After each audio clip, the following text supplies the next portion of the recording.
2, 3.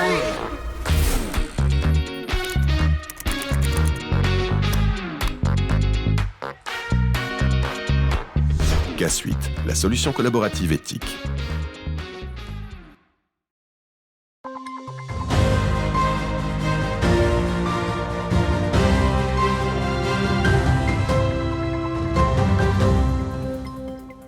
Bonsoir à toutes et à tous, mercredi 28 février, bienvenue dans votre 15 minutes info. Voici les titres de cette édition. Le Salon international de l'agriculture est bel et bien lancé depuis ce week-end à Paris. Nous vous emmènerons au cœur de ce salon dès le début de ce journal. Depuis plus de 40 ans, le carnaval de Vassy est un événement incontournable qui rassemble des milliers de personnes dans les rues. À quelques semaines de l'événement, nous vous emmènerons dans les coulisses. Et à mi-mandat municipal, Julien Carré sera avec nous pour nous expliquer un phénomène de plus en plus présent chez nos élus. Beaucoup d'entre eux décident de quitter leurs fonctions. C'est une discipline qui séduit de plus en plus des adeptes à la recherche de zénitude et de calme. Le yoga est désormais en vogue. Nous vous proposerons une séance à la toute fin de ce journal. Et voici donc pour les titres. On vous en parlait hier soir. Le Salon international de l'agriculture se tient depuis une semaine à Paris. C'est le rendez-vous par excellence pour les départements ruraux qui souhaitent rayonner au-delà de leurs frontières. Sur place, Clémentine Coppola avec Loïs Large et Mathis Grenier. Ces allées bondées, ces producteurs locaux en tout genre et ces animaux stars. Le traditionnel salon de l'agriculture est de retour. Cette année, les départements de la Meuse, de la Marne et de la Haute-Marne étaient présents. L'occasion pour les producteurs locaux de faire découvrir leur savoir-faire au plus grand nombre. Le brie de Meaux, le champagne ou encore le miel au Marnais étaient de la partie. Le conseil départemental nous offre la possibilité de faire connaître notre département et d'en faire une fierté. Et c'est l'occasion rêvée en fait. Et puis ça reste un terrain de jeu privilégié. C'est important pour se faire connaître déjà auprès des particuliers et développer une nouvelle clientèle de particuliers, des gens qui ne connaissent pas forcément et qui recherchent des champagnes pour des mariages, pour des occasions particulières. Donc voilà, ça permet de renouveler la clientèle de particuliers sur le marché français et de faire découvrir la maison. On représente notre département, il faut qu'on en soit fiers, parce qu'on n'est pas très connu dans le reste de la France, et surtout pour faire valoriser nos produits. On a un public par rapport à l'année dernière qui est plus, on va dire, ici pour déguster. L'année dernière, on était sur le premier week-end du salon et c'était beaucoup plus festif, et du coup, voilà. Et là, on voit que les gens ont vraiment un intérêt pour les produits de toutes les régions. Depuis l'ouverture de la 60e édition du Salon, les stands de la Meuse et de la Haute-Marne ont fait sensation. Le département meusien était à l'honneur ce mardi pour une journée spéciale. Au programme, dégustation, discours et l'occasion de promouvoir le territoire au niveau national. Et en Meuse, notre agriculture est une force, une composante majeure de notre économie, de notre identité. Le stand de la Haute-Marne a quant à lui marqué les esprits dès l'ouverture du Salon. Ce week-end, il est devenu l'un des lieux les plus appréciés des visiteurs.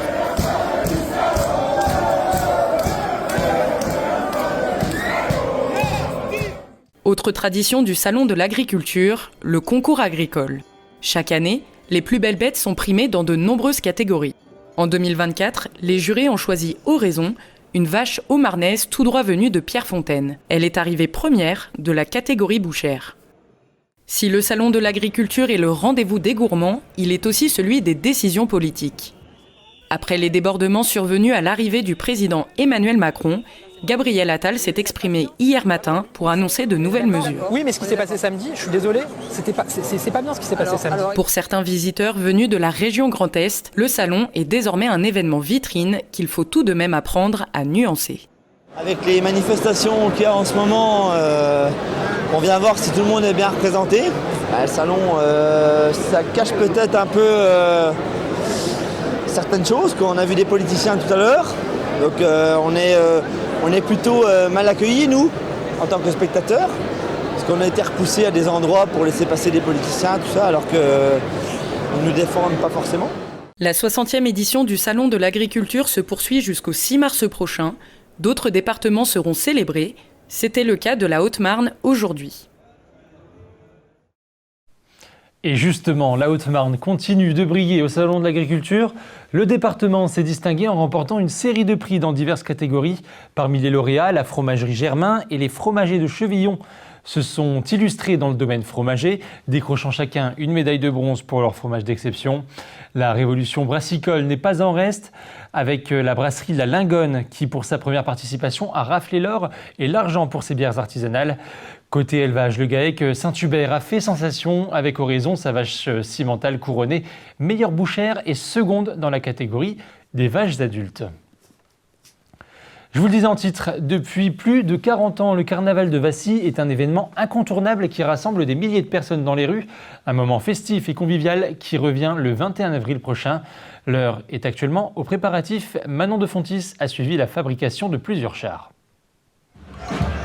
Le traditionnel carnaval de Vassy est de retour cette année.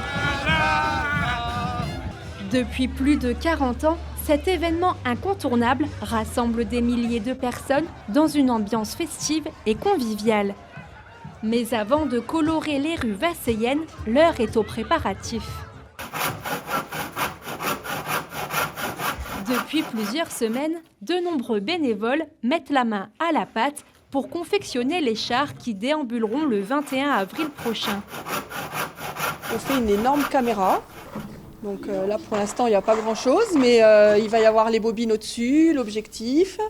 Voilà, enfin, ça va être une jolie caméra. Dans le fond, donc là elle est positionnée, hein, ça restera là. Dans le fond il va y avoir un clap de cinéma. En principe des sièges de cinéma aussi. Peut-être des pop-corn, enfin bon voilà, il va y avoir une déco tout autour du cinéma. Le 7e art, Vaiana, Mario ou encore Serge Gainsbourg, plus de 10 chars défileront dans les rues de Vassy. Pour leur donner forme, de nombreuses heures de travail sont nécessaires. Il reste encore quelques soudures, 2-3 samedis je pense, du après le grillage, après on va attaquer le papier. Quand on aime le carnaval, voilà, on compte pas. Le jour J, 800 carnavaleux animeront la ville de Vassy.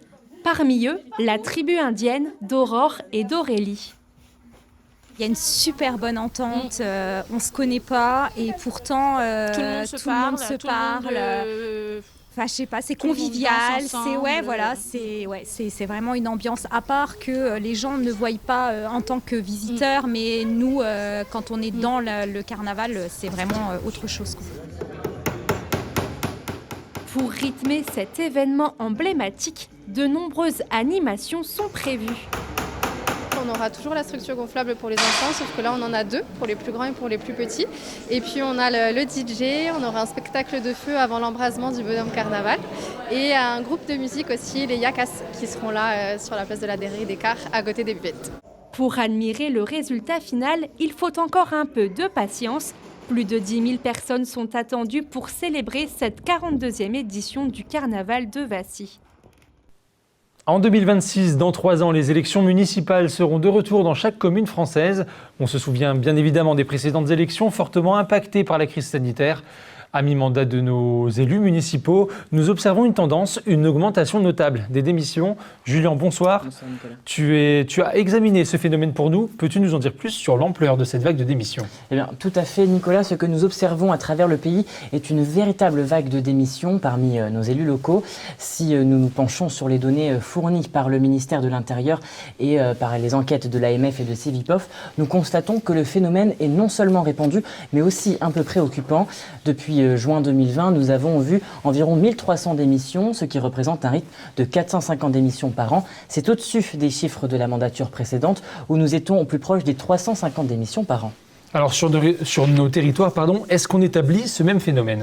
Eh bien, en effet, ce phénomène se reflète également au niveau local, notamment dans les départements comme la Haute-Marne et la Meuse.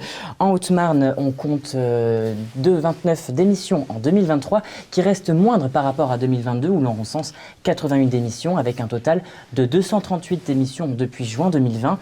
En Meuse, bien que le nombre de démissions depuis 2020 soit nettement moins élevé que lors de la précédente mandature, il reste significatif avec 340 démissions contre 601 en 2017. Ces chiffres ne sont pas juste des statistiques, ils représentent des engagements interrompus et souvent un sentiment de désillusion profonde. Et on écoute à ce sujet Jérôme Dumont, le président du conseil départemental de la Meuse.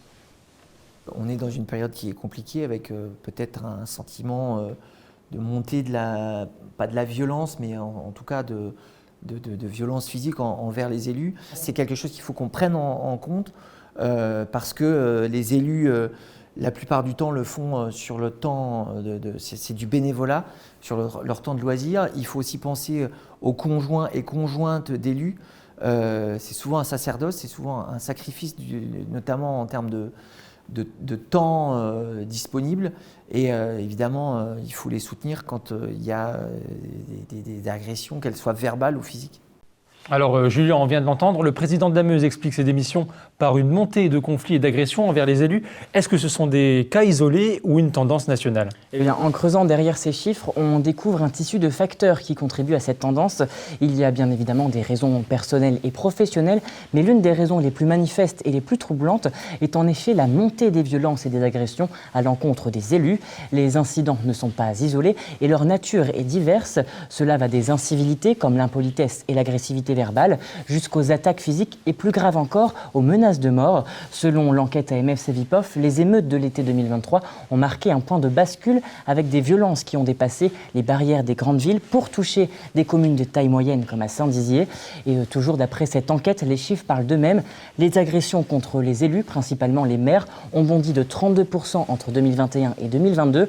Près de 70% des maires interrogés déclarent avoir été victimes d'incivilités. 39% ont subi des injures et des insultes et 27% d'entre eux ont été attaqués ou menacés sur les réseaux sociaux. Alors, est-ce que ce climat d'hostilité a un impact sur les élus et sur leur perception de la sécurité ? Alors, pour la première fois, l'enquête a mesuré le sentiment d'insécurité parmi les maires, révélant que 15% d'entre eux se sentent en insécurité, un taux légèrement supérieur à celui de la population générale. Mais ce n'est pas tout. Les répercussions vont bien au-delà des murs des mairies pour toucher des familles et leurs proches, ajoutant une couche supplémentaire de pression et d'anxiété. Pour 2026, on peut donc se poser la question de qui osera assurer les fonctions d'élu, puisque toutes ces démissions ne sont pas toujours remplacées par le manque de candidats, notamment dans nos petits villages, à la fois en Haute-Marne et en Meuse. Et ce constat ne risque pas d'attirer de futurs candidats pour les prochaines mandatures. Merci Julien pour ce bilan de mi-mandat municipal. Tout autre chose à présent, c'est une discipline qui séduit de plus en plus d'adeptes à la recherche de zénitude et de calme. Le yoga est désormais en vogue. Pour comprendre ce qui attire les sportifs, nous avons suivi une séance dans le club fitness et de gym de Saint-Dizier, un public reportage de Clémentine Coppola. Et sentez votre ancrage au travers de vos appuis sur le tapis. Assis en tailleur, le dos bien droit et les yeux fermés. C'est ainsi que débute la séance de yoga de Céline. Ici, la dizaine de participants commence par une méditation avant de passer à l'échauffement. Nous allons chanter ensemble le son Om. Tous débutants, ils ont commencé les cours de yoga au début du mois de février. Pendant 1 heure, ils vont enchaîner les salutations au soleil et les postures de base que l'on appelle asana. Céline, la coach, propose un yoga dynamique et tonifiant qui permet de se remettre en forme. Le yoga va apporter déjà un travail sur la mobilité, sur la souplesse au niveau du corps, sur la posture au quotidien puisqu'on va travailler les alignements et on va travailler aussi dans une séance de yoga tout ce qui est méditation, concentration et la conscience du corps puisque le yoga c'est l'unification du corps et de l'esprit.